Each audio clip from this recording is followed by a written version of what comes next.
Okay, I think we're good. Okay. Let me just turn that one off. All right. So, hi everyone. It's Lynn from Mosme and the Conscious Beauty Collective, and super happy to be here today with Carol. She is the founder of Envio Skincare, a really beautiful line of products that are going to help your acne and your breakouts and have your skin looking amazing. I got to tell you, when I was younger, I really needed your product. But anyway, welcome. Thank you. Yes, great to be here. Yeah, so we're going to just dive in and talk a little bit more about it because I love that you've tapped into this new trend, which isn't really a new trend, it just has a name, psychodermatology. Uh, Yes. but the reality is, I think we've known for years that our skin and our emotional state are super connected. And as I mentioned, I used to break out like crazy.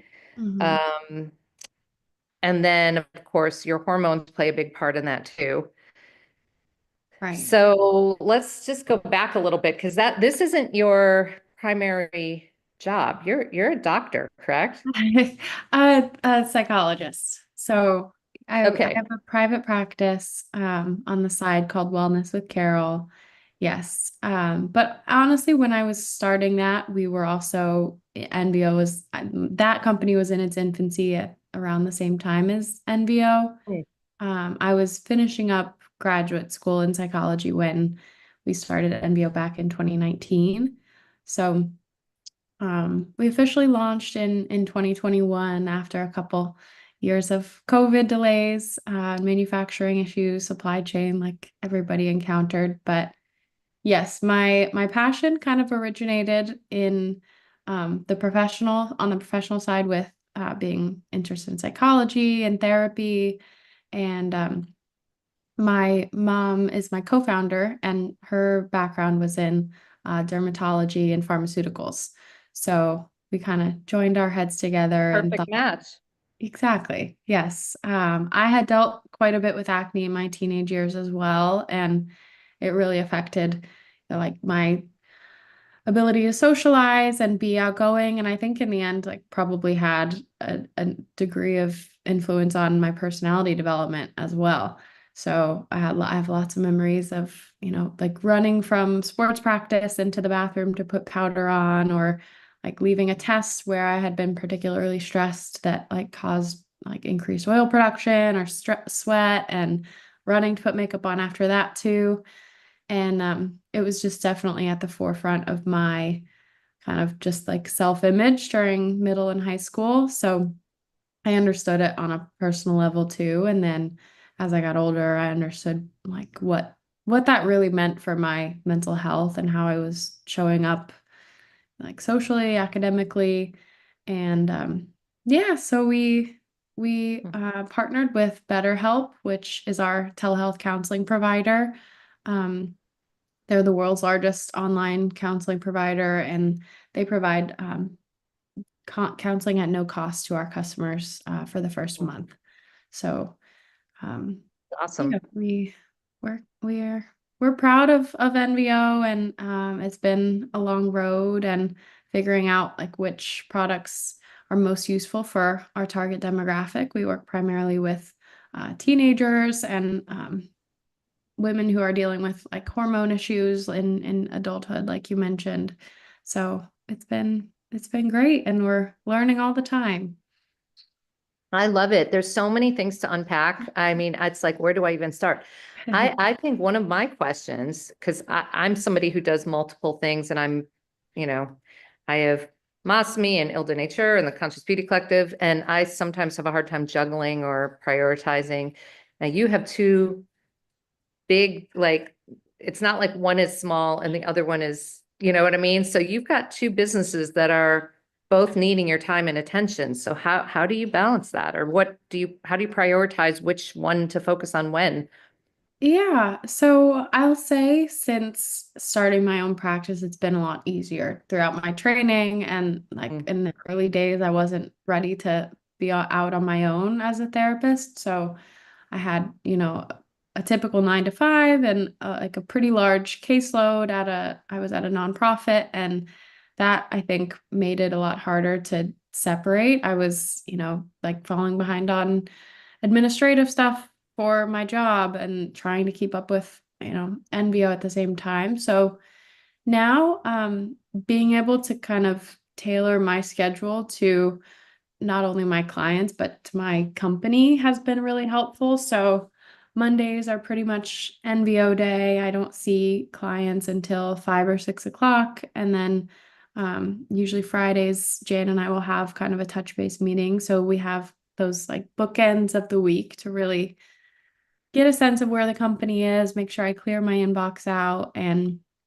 as far as like fulfillment and supply chain, we just have also some really good partners who are experienced with, getting things out the door and on time. And Shopify's been our friend, helps with a lot of like, Yeah, I like Shopify. It's yeah, like it just makes everything easy. And there's, I mean, so many apps and AI coming out all the time to help us, better understand the tech, since that's not really either of our strong suits. But it's challenging, but I think like having that weekly, like every week I know I have Monday to catch up and that Friday meeting to make sure I know what I'm working on that next Monday has been helpful. those are good tips because I think sometimes people, I don't know, they have like there's a stigma around having structure. Hmm. Oh, that's Enzo. Um, you see the big boy in the back. I do. Um, yeah, sometimes people feel that there's a little bit like they don't want to have to structure their lives so much, but a little bit of structure and organization goes a long way, I think. For And just sure. being able to kind of manage your goals and manage your expectations, and it definitely helps. And I actually think it's funny. It's one of the things like I've been working on with my daughter who's 21 is sort of what we call the executive functioning, right? Like she was just on me because I didn't wake her up early today, and she's like, I want to be getting up earlier. And I'm like, okay, but like that makes a big difference, I think, in how you set your day, set your mood, how you Hmm. get things done. So that's really cool. Okay, but let's talk about like working with your mom. Hmm. Where do you guys do you live close to each other? We do now. When we started the company, I was in New York and she was in Naples, Florida. So that was a Okay. little bit challenging. But I mean, we really have always been a remote company. I was home for quite a bit during 2020, just because New York was not a great place to be Mm. during shelter in place, for me at least. But then since then, I've moved to Miami, which so we're only about 2 hours apart now, and that it helps us meet in person a little bit more often. But all most of our staff and contractors are kind of all over, so we're well versed in Zoom culture and like Yeah. learn how to connect virtually. And how has working together changed your relationship? I think again, like it's motivated us to create more structure. Like at the beginning, we would find ourselves, during, holidays or like birthdays, spending all of our free time together talking about the company and ideas we had and issues we were having. And I think we've gotten better about setting boundaries when we know like it's our fun time together. We're trying to connect and have a like quality time.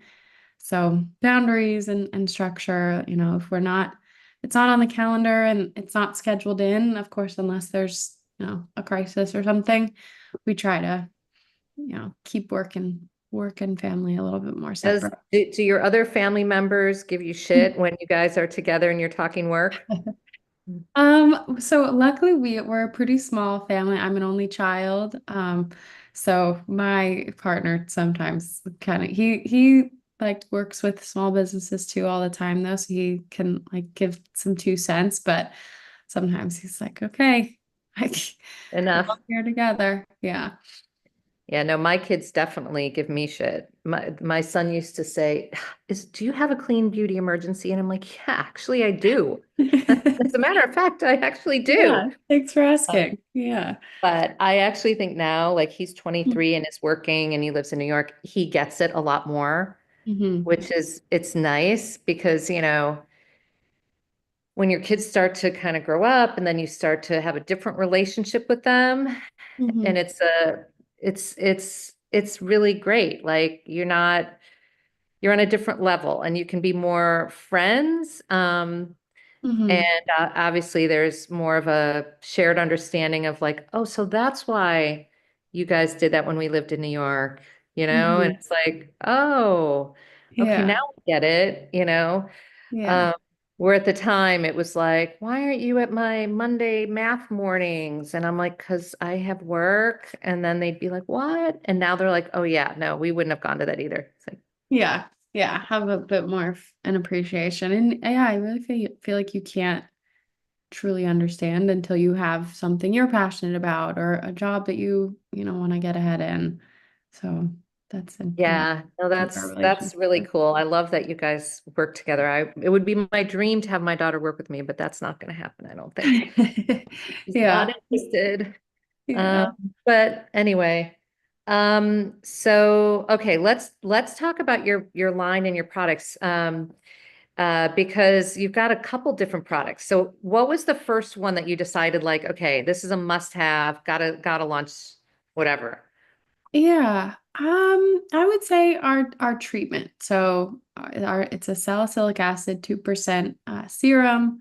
It's all natural, organic, and it has like a nice scent to it. But I really wanted like something medical grade that was legit, that would, clear out someone's pores or a breakout, in as little as a day or two. And we tested quite a few.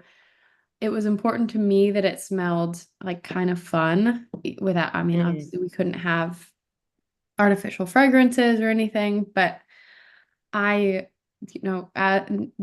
remembered well what it was like to be a teenage girl, like trying to get everything from Bath and Body Works and like wanting to go to school smelling good and putting like super like medically smelling like clinical products on was not like the top of my list. So No.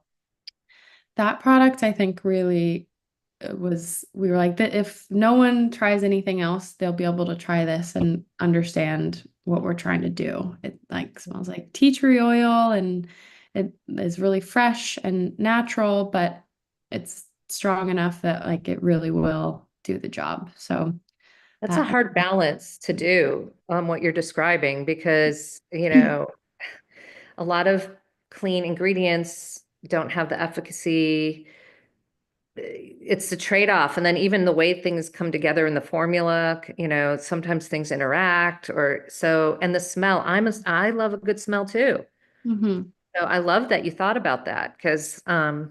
yeah, I mean, Yeah. And it's hard to like a lot of ingredients that are also really effective can like benzoyl peroxide takes color out of things. It bleaches your pillowcases. So to encourage people to like leave it on and go to bed and stop thinking about it or put it on in the morning, we knew it had to be clear and like for night wouldn't stain. So yeah, lots of considerations for a leave on. I wish this was like, man, I think of the products I used growing up, and your mom can probably relate.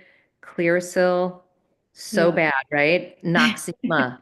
Oh my God. I actually worked on Noxema for a hot minute in the advertising world, and I couldn't believe how toxic it is. Mhm. So it's so great that now there's an alternative like yours that is gonna solve your problem, but not have all those toxic Right. ingredients. Yeah, that's Okay, so you wanted the treatment, but then you have a mask, which I think is interesting. How did yes. that come about? A clarifying clay mask.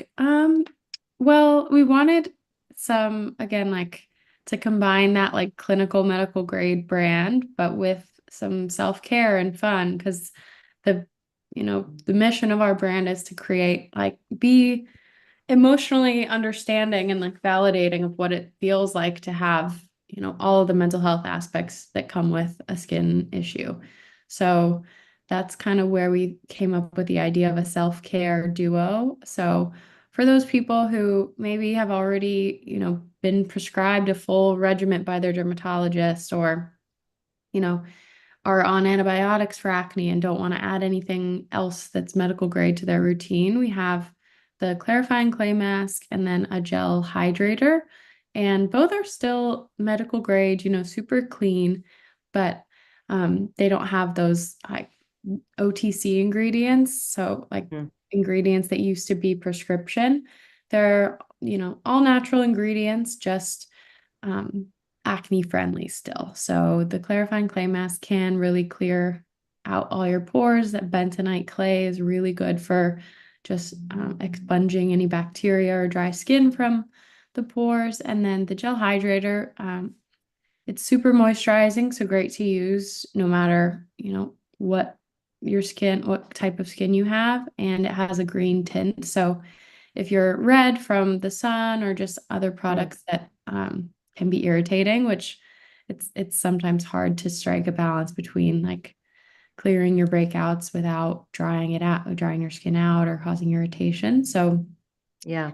we needed a moisturizer that would actually help with that, but also not clog the pores and leave you feeling oily. Because I knew also that like when I had bad acne and oily skin in middle school, my mom told me every day to moisturize, and it was too counterintuitive. I couldn't like physically put moisturizer on because I was like, this is making me greasier and it's making it worse, and I want to be matte and like clean and clear.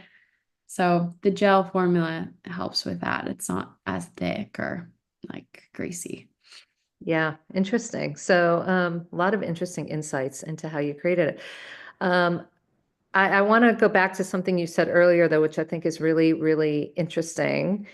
The idea that your skin played a part in shaping your personality to some degree. Um, Yeah. and I Yeah. think that's true. And I mean, I guess today with people being so exposed, right, on social and everything, it's good and bad. I mean, on one hand, you could just retouch your pictures if put a filter on, but then the reality of you're seeing people in person and this is what it is. Right.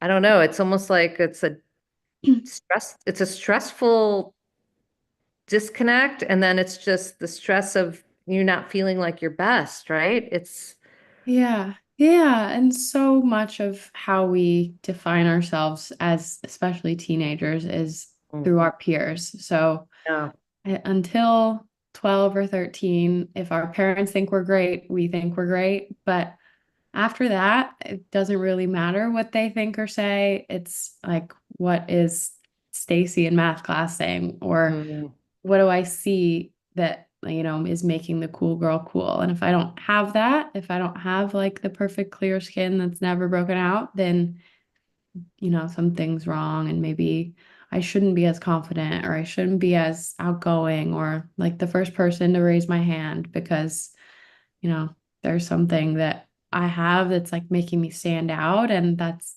the last thing you want when you're that age. but it's just the thing to me that's sort of like ironic, I guess, is that like when you're a teenager, braces, glasses, act, I mean, it's multiple things, right? It's like Yeah. you're trying to, Wow. and all the kids are like that. It's like you would think that would be more the norm. And the kids that are like perfect is not the norm because there's so few of them. But to your True. point, it seems like it's flipped and it's like, yeah, everyone wants to be like the perfect, you know, everything. And it's just, and I remember my daughter in middle school having like, there were a lot of mean girls. Hmm. And I feel like our culture in that sense has kind of gotten worse. Mm. That kids bully each other, like a lot. Yeah. I think it's a lot easier to do online, and Yeah, and even if they're hide not behind it, doing it right? anonymously, yeah, Yeah. it's easier to say Ugh, something via text than awful. in person. Yeah, that's like, oh. Okay, so anyway, so you launched this beautiful line. Hopefully this helps teenagers not have to go through as much of a trauma of middle school. Um, but yeah, and then do you have other things in the hopper? Like what are you working on next? Yeah, so we're working on two new products right now. Um, One of them is a glycolic acid, so a little bit of a variation on our treatment, a little bit more gentle. So for those people who don't just have mild acne or are like hoping for a treatment that doesn't necessarily just focus on breakouts, but also on aging, skin spots, and skin texture. So we've had quite a few requests from like our older users who are looking for kind of an anti-aging solution. Hmm. And then also another moisturizer. So a little bit on the thicker side for our clients who are kind of 20 years old and above, and the oiliness has calmed down, the hormones aren't Mm. going crazy, and sebum production is a little lower, and you're looking for like a heavier moisturizer, which is also really useful for this time of year. The gel hydrator in winter, you kind of have to reapply a lot to get the Yeah. result you're looking for. Awesome. Well, that sounds really exciting. Well, I love what you've done. I mean, it's such an interesting brand, and I think your approach to sort of connecting this, emotional and the physical is also very interesting. Thank you. So hopefully people really it resonates, and I mean, I think it should, right? Yeah. So many people need that. And Yeah. I love that you're doing something for older skin too, because, you know, a lot of women that I know who've gone through menopause, and I have a little breakout here, you start to get that again. And Hmm. it's so annoying because you're like, wait, I thought that was way behind me. And now all of a sudden my skin is breaking out again. Yeah. So that's a Yeah. little, No, there's really no age limit. hmm. Yeah, it's like our hormones are just, yeah, they dictate way too much. Hmm. Well, this was great. Thank you for chatting. And I'd love to chat again when you have your new products. Maybe we'll do another one and then we Yeah. can share those out. But if anyone is interested in checking out Carol's skincare line, Envio, they can find you at On Instagram at Envio Skin and on TikTok at Envio Skin. And then on our website is envioskin.com. Perfect. I love it. Excellent. Well, thanks for chatting, and I hope to chat with you soon.